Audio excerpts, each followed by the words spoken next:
All right. So,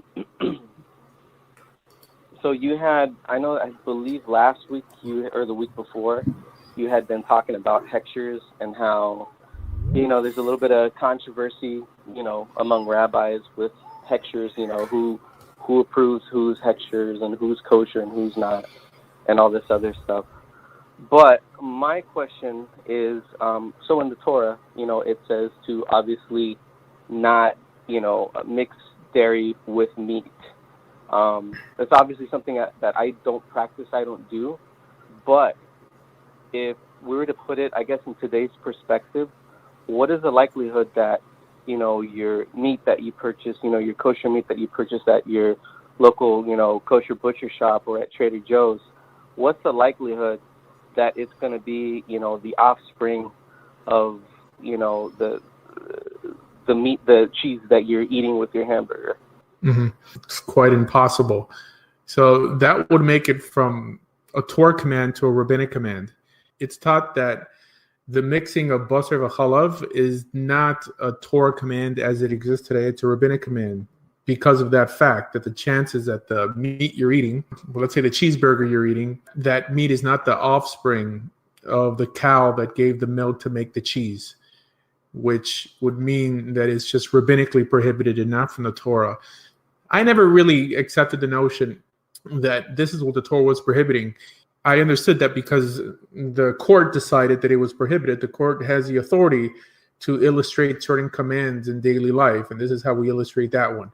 The Rambam writes in Sefer Mitzvot that this was actually a practice done by pagans. This was in Avodah Zorah. This is a form of worship that people would engage in order to service an idol. That's why it was prohibited. But personally, I don't see that statement in Torah meaning that. But it's still prohibited because the rabbis prohibited. The question is, to what level is it prohibited? So you're right. Nowadays, it would only be prohibited from a rabbinic perspective because unless your mom is going to find the cow that gave the cheese to make the milk and cook its offspring in it, then you wouldn't be violating the Torah command if that was a Torah command to begin with.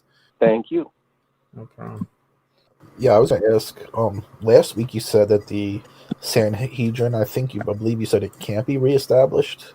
Like it can't be? Why is that? Why can't they just gather, the elders of Israel and have another Sanhedrin? Because the Mishnah, it never tells us how to reestablish the Sanhedrin. The Torah doesn't either. The Rambam has an opinion on this. He writes in his Parashah Mishnayot, also in Sanhedrin and Mishneh Torah, but first he says, it seems to me that if you gather all the scholars of the Jewish world, then they would agree to give one person smichat, and that person could give smichat to someone else. And so that you don't technically need 70 people with smichat to establish a Sanhedrin. All you need is one person with smicha. Not everyone in the court had smicha, but as long as there was one person that had smicha, that would be enough. So based on the opinion of the Rambam, many people have tried. For example, this new Sanhedrin that we have in Israel now that no one really takes seriously, even the reinstitution of smicha, the whole notion of calling people rabbi nowadays, I mean, if people are honest, they would acknowledge that they're not really rabbis because the title doesn't exist. The Rambam didn't call himself rabbi. Rashi didn't call himself rabbi. Even though we have an acronym, Rambam, Rashi, Rabbi Moshe ben Maimon, these acronyms were created much, much later after these people died. But they never called themselves rabbi because a rabbi was someone who had real smicha going all the way back to Moses. So in 1536, I believe, in Svat, there was a rabbi called the Mari Beirav, who, under the Rambam's schematic as it appears in his commentary to the Mishnah and in Mishneh Torah, they took his advice and tried to create smicha. The only thing is that they couldn't get everyone to agree, but they created it anyways. But no one really accepted it, and that's the smicha we have nowadays. When you have someone calling someone that they don't like a fake rabbi, first of all, that shows that they don't know anything about Judaism and Jewish history. Technically, everyone's a fake rabbi nowadays. Now, yes, people have smicha, but it's a smicha that's given from teacher to student, but from the middle 1500s, not the smicha that appears in the Talmud or really the smicha that appears in the Mishnah that goes all the way back to Moses, because the rabbis in the Talmud didn't really have smicha with the exception of like one or two of them. So this is why. Now, why would we really need another court, with the exception of the obvious laws like agunot, like women who can't get married because men won't want to give them divorces, although there are many rabbis who found solutions for that, but those solutions fail to stick in the Jewish community, just people don't want to accept it. Apart from that, why do you need a court creating new laws? Right? What we have to do is keep the laws we have in the books to begin with, which is our biggest problem, not new laws or eradicating old laws. So I don't see the need for a new Sanhedrin. And the last thing I want to see is some court made up of Satmar, Breslov, Bubov, putting people to death, especially on the basis of their chumrot, their stringencies that they're just going to bring into the mix. This is why I'm not so excited to see the temple be rebuilt, because who's going to run it? Like people who live in Me'asharim and Geula and Bnei Brak. I mean, I don't think these people are good representatives of Judaism to be speaking in behalf of Judaism to the rest of the world. I like the way things are nowadays. And then slowly, once we do get our act together and we properly get redeemed, then we can be in a position of trying to build the temple and even, I don't know, reinstitute Semicha, perhaps Semicha without the death penalty. Got you. That sounds good, because I used to always say I don't support Israel as a state if they don't have a Sanhedrin, because it just look at the state of Israel. Besides Jerusalem, degenerate. Is that really what the? Well, the Rabbanut that exists today was actually created to be a Sanhedrin, and that was an issue that Rav Kook had in endorsing the rabbinate that exists today, because it was formulated like a Sanhedrin. I think they had 120 or 71. I'm not sure. But that was supposed to be a mini Sanhedrin. Even the Knesset is in some way modeled around the notion of a Sanhedrin. As long as people acknowledge that we're not keeping the laws on the books now, why do we need another court? I don't understand. I got a feeling they're going to make things more difficult, not less difficult, because that's a tendency of people on the right, and I'm on the right. But people on the right have a tendency to add a lot of crap, and people on the left have a tendency to take away a lot of crap. So we have to kind of find our path in the middle. Yeah, there's so much infighting in the Jewish world today, and it's really not appealing for anybody to join the way it's run. I don't even blame secular Jews for being secular in the vast majority of cases, because what alternative do they really have? Chabad or Reform? There's really nothing in the middle, and I'm sure you and I know people in the middle, but they're not popular. And if they are slightly popular, they're bashed so much by people on the extreme right that it confuses newcomers. It's like, well, I can't learn from this guy because he's a fake rabbi. Well, how do you know? Well, it's because this real rabbi said it. Well, what makes him real? Well, he's got a black hat. He has a long beard. We have a lot of issues in the Jewish world, but it's still the best place to be, right? I mean, these are still our people. So we have to work from within. Because I know many people get frustrated and they try to start their own movement, but those things just fail. So what all you guys have to do is convert, and that's how you're going to make a difference, because you can't fight from the outside. No one's going to take you seriously. If you're not Jewish, they're not going to take you seriously. That's just the way it is. But once you're Jewish, then you're not easily disposed of. Your opinion matters because now you're a Jew, whatever that means. But yeah. Yeah, because maybe I'm kind of like in the middle. I find myself in that middle, and like I said, I was born Jew. I was raised Jew. My parents are Jewish. My ancestors are, etc. But it just It just hurts to see like how the way the Jewish world or the Jewish people have gone. I think we need, like you said, I'm on the right as well, but I might be a little more far right, because I think we need more kind of like structured hierarchy, maybe to help those that are, I don't know. I think you're right though. It would just end up being more oppressive, like the right, as you said, the right tends to add more stuff that's pointless. So. Yeah, I don't think the extreme right provides structure or more structure than those in the middle. I think there's more fighting amongst the extreme right than of those in the middle. Those in the middle seem to be a little more open-minded. That's what being in the middle means, that you're not falling into any extreme and you're a little more open. I for sure consider myself in the middle. Although sometimes people in the middle get confused with people on the left. There's a big movement in Orthodoxy to go left. It's called Open Orthodoxy. And this is something I'm very much against. Yeshiva Chavavei Torah. It's the institution, the yeshiva, run by Avi Weiss. I'm not a fan. I'm not a fan of left-wing religion. I'm not saying they're doing anything against halakha, but something doesn't have to be against halakha to be wrong. And that's one thing that many people get stuck in.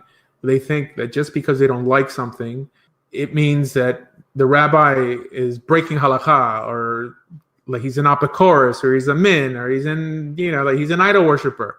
Like, I don't play these name games because, like, first of all, it's not true. They're not idol worshippers, and they're not sectarians or heretics. They're just foolish. Someone could be foolish and not a heretic. That is something you don't come to if you get stuck on first stage thinking. All right, next. Come on, guys. So to piggyback on that previous question, if there was, if we do eventually get a temple and there is a court, is there a possibility that it could turn into something like the Taliban per se? Absolutely. That's exactly what I meant by groups like Satmar and Toldo Saran and all these far right-wing groups controlling it or controlling the temple. That's exactly what's going to happen. It's going to resemble like the mullahs in Iran. The reason I don't consider it like the Taliban is because they're not as organized. Iran is an Islamic republic. I think it'll resemble that more. It's like order, but extreme right-wing, theocratical, not Torah-based order. Ask yourself, are what these extreme right-wing rabbis teach and practice, is that found in Torah? Is it found in the Talmud? Of course not. It's all humrot, just stringencies built on stringencies that actually don't appear in halakha. It's not that they're going to be strict because they're keeping halakha. No, they're strict because they're trying to outdo each other. Because nowadays, especially in the right-wing religious world, extreme Haredi religious world, to be more primitive is to be more religious, unfortunately. But all these things get washed away if people allow debate and discussion. Why is that? That we never see rabbis discuss things online. Never. They'll insult each other back and forth in their videos, but they'll never have a debate. If anything, they'll debate a Christian, but they won't debate a Jew. I think it's more important to debate a Jew. This notion that there are no enemies from within is nonsense. Our biggest enemies are from within, especially because they cause the most confusion. But yeah, I would love to see anyone, as a rule, if you're going to challenge a rabbi's character, not teachings. I mean, I say people are wrong all the time, but I don't attack their character. I don't say that they're heretics. I don't say that they're idolaters and they're going to burn in hell, right? When you begin to toss out those epithets, it's time for a discussion. A back and forth could be moderated. Let's see if the person throwing stones is able to carry his own in a discussion. And I'll tell you, in the vast majority of cases, they can't. And that's the problem with YouTube and Facebook. It's easy to attack people and not answer for it. Most people, they'll listen to a rabbi for hours a day, and his ideas are never challenged. Right? I mean, people come in the show and insult me, and I'm a glutton for punishment in this area because religiously I'm suicidal in the sense that I want to be proven wrong because I want to be on the right path. I'm not married to any belief system. I've been Jewish for over 20 years.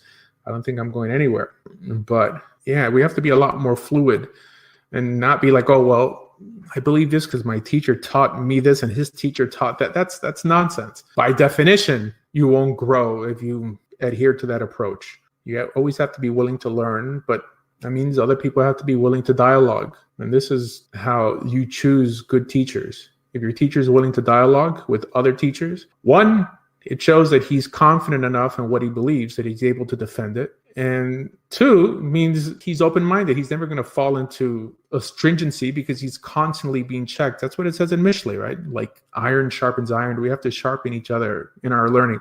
So I think the people who attack others the most are the least knowledgeable. One, because the more you study Judaism, you realize how big and not complex, but how deep things could go in many different directions, or like 10 different opinions in the Mishnah. Don't stick with the Gemara. Go back to the Mishnah to see how many more opinions there are. Once you see that, how can you make a definitive statement that if you don't do this, if you wear a wig, you're going to hell, right? I mean, whoa, heck. You already bypassed the Mishnah, hurdled the Gemara, and are arguing from a position of achronim. You're already in the Middle Ages. There's no point in bringing in hell in that discussion. Let's go back. Let's see what other rabbis had to say. People with actual smicha, people who disagreed. And this is how it appears in the Mishnah. One great rabbi will disagree with another great rabbi. But nowadays, it seems like if that unpopular opinion would be spoken in a synagogue, they would call this great rabbi with smicha a heretic just because he disagreed. No, back then people disagreed and they didn't call each other names. But to be honest, the students of Hillel and Shammai actually were killing each other in the streets. But it wasn't Hillel and Shammai that were doing it in their lifetime. This is after they died. After they died, their students caused the ruckus. And this is really the downfall of Judaism. This is the war between the students of Beit Hillel and Beit Shammai. It says that Hillel and Shammai themselves, they would marry into each other's family, that they got along. But I guess they didn't really do such a good job educating their students properly because they were at each other's throat. I think there's 14 things that we possibly like Shammai by because the house of Shammai was willing to die for it. You know, they would have killed everyone if they wouldn't have given in. But yeah. All right. Next, guys. Come on.